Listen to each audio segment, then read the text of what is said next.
Hey there everybody, it's Mike DiLisio, and today I want to talk about my top 5-ish most anticipated games for Gen Con 2025. So I've been making these types of lists for many years, before I even started working for the Dice Tower.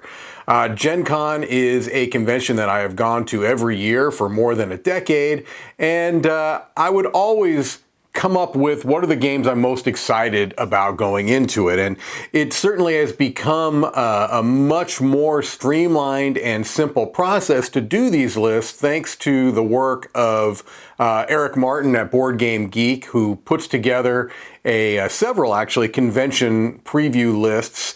And there is one this year, as there has been for many years for Gen Con. And so that process is much more simple because of that, so I'd like to acknowledge that first off the bat.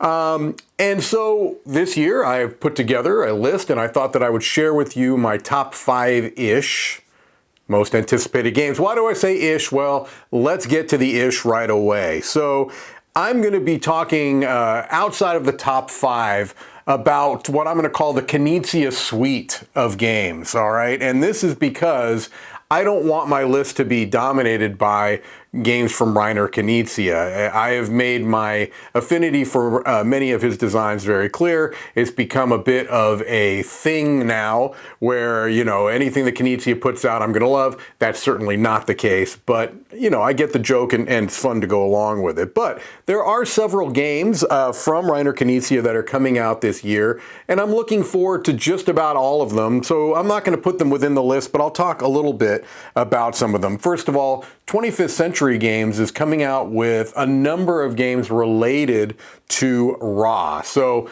they had come up with a beautiful new edition of Ra a couple of years ago, and it is the definitive version of my #1 game of all time. So of course, anything that is going to be related to that I'm going to have an interest in, but to a lesser extent than I was with the new edition of Ra, because I feel that it's an almost perfect game.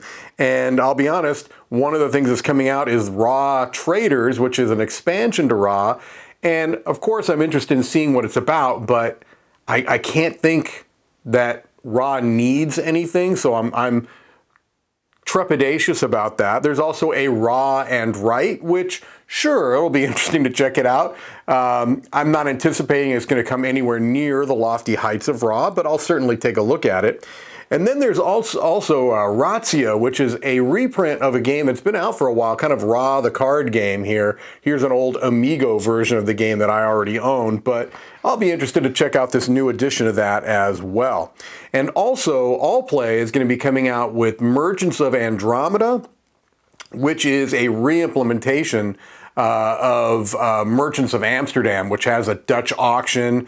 And I've actually played an early version of Merchants of Andromeda, and so I'm very excited to see what the final version looks like. And it's a game that I think is very unique, and I'm glad to see it getting a newer, kind of spiffed up production. So there's the Knizia suite. Let's get into the top 5. So at number 5 is Luthier, which is coming from publisher Paverson Games, which is most well known for their premiere game, which was Distilled, a game about spirits. And it had a really solid mechanical, thematic integration where you're trying to kind of, brew these spirits. I don't think brew is the right word, showing my ignorance there. But it's a really fun game that I enjoyed about a very unique theme. And so Luthier is in that same line, in that this is a game that appears to me at least to be heavier than Distilled, which was in and of itself a mid-weight Euro game. And Luthier looks to be like a mid to heavy weight Euro game that uses elements of worker placement and hidden bidding. But the theme is what really sets this one apart. So a luthier is somebody who kind of crafts these instruments. And I've said in the past that music-themed games are in a relatively short supply, and I like seeing new games games with music as a thematic background or element, and Luthier certainly seems to do that. The production also looks off the charts amazing with gorgeous art from Vincent Dutray. And so yeah, very excited to check this one out, but a big, relatively heavy euro from what I can tell. At number 4 is Ace of Spades, and this is coming from DeVere Games. Some of the folks at the studio have actually already played this. I believe a review for it is coming up later this week, and so you can check out more about that. But this is a 1 or 2 player game, so basically it's really mostly a solitaire game from what I can gather, but you can play it cooperatively as well. And it uses a poker deck, and so the idea is that you're going to be dueling enemies by playing poker hands, and I love the idea of that. I love the look. It has kind of this Western theme, obviously, if you're going on duels. I must admit, this game has undergone a little bit of a change. When it was originally announced, it had a tie-in with the band Motorhead and its lead singer Lemmy. And I'm a big fan of Motorhead, and always loved Lemmy, rest in peace. And the fact that they were kind of paying tribute to him directly in the game, I loved, but understandably, there were some potential rights issues, and I understand why they kind of shifted away from that a little bit, but it's still named after one of the most incredible Motorhead songs of all time, and I still like the look of the game, and when I'm playing it, I'm always going to have Lemmy in the forefront of my mind. All right, at number 3 is 12 Rivers, and this is coming from Good Games, and this one is really interesting because I saw this game, 12 Rivers, at Essen, I believe 2 years ago, when it was with a different publisher, a much smaller publisher. And what struck me about it at the time was this production. It was this big wooden board with marbles that were running down it, and it definitely got my attention there. I saw a pretty brief demo of it. I liked how things were going with what I was seeing. And but I never actually picked up a copy there because space in my suitcase was at a premium. It was a big, heavy game, so it would have taken a huge amount of my space and weight limit. So I always was keeping an eye on it and thinking, one of these days I want to kind of pick this game up. And now I can get a domestic edition here in the States from Good Games. And I just love the look of this game. It's this idea where you are trying to trap marbles that are flowing down these series of rivers by placing one of your markers kind of at choke points of the rivers. And so the higher up in the river you are, the better access you're getting to them, because then you're going to release them after you've taken one. But you want to be further down in the river for other reasons, for gathering resources and such. So it looks like a really interesting, unique game. It looks like the production is still going to be very impressive from what I can tell from the pictures and such in this Good Games Edition version. So looking forward to that one quite a bit. That is 12 Rivers. At number 2 is Kinfire Council. This is coming from Incredible Dream Studios. And this is third in the line of these kind of Kinfire games. And I had talked and actually reviewed one of the Kinfire Delve games, I believe, which is primarily a solo but also a cooperative game that is a card game. And this is and the first one was more of a dungeon crawly type of a game.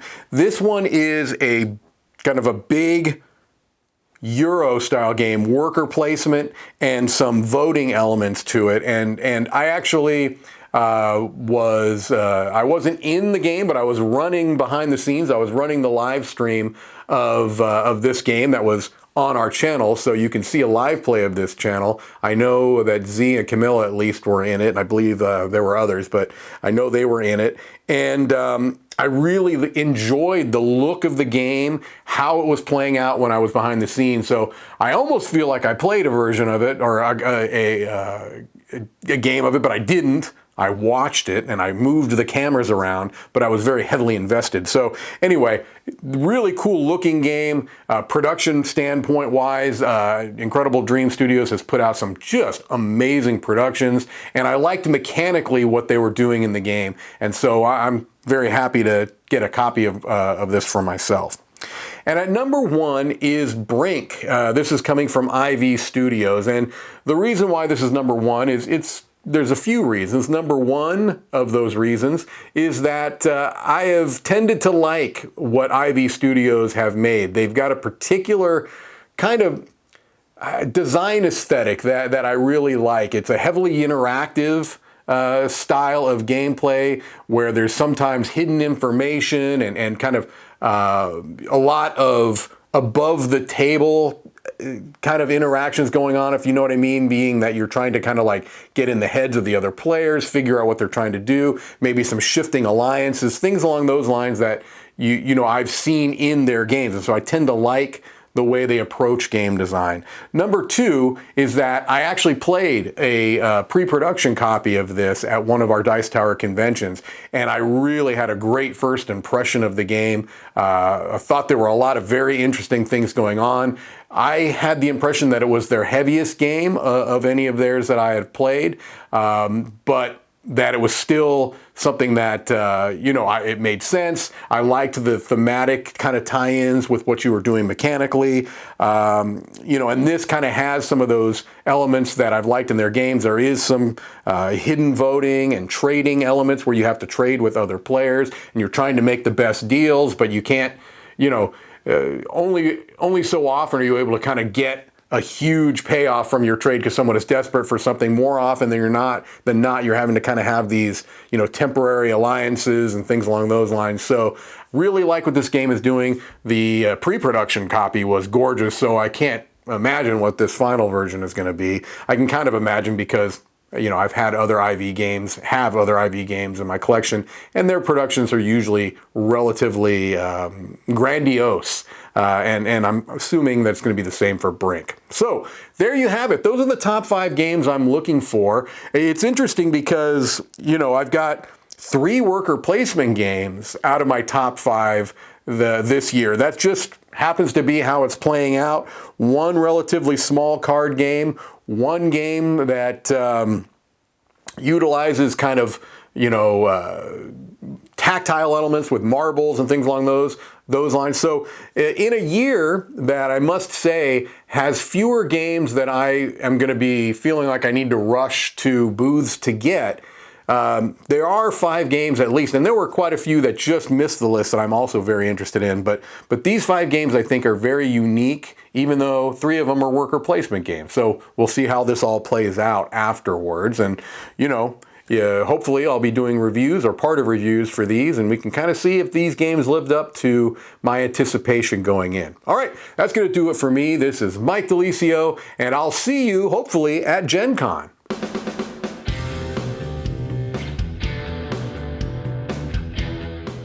Hey everybody, thanks for watching another video from the Dice Tower. Hey, you want to learn more about us, communicate with us? We have a Facebook group, we have a Discord channel, lots of different ways to get involved with the Dice Tower. You can find that in our Linktree link below. So just click that, it will take you and you can communicate with us on Facebook, join our Facebook groups. There's lots of cool things that you can find and become part of the Dice Tower. Thanks so much for watching. I'm Tom Vasel.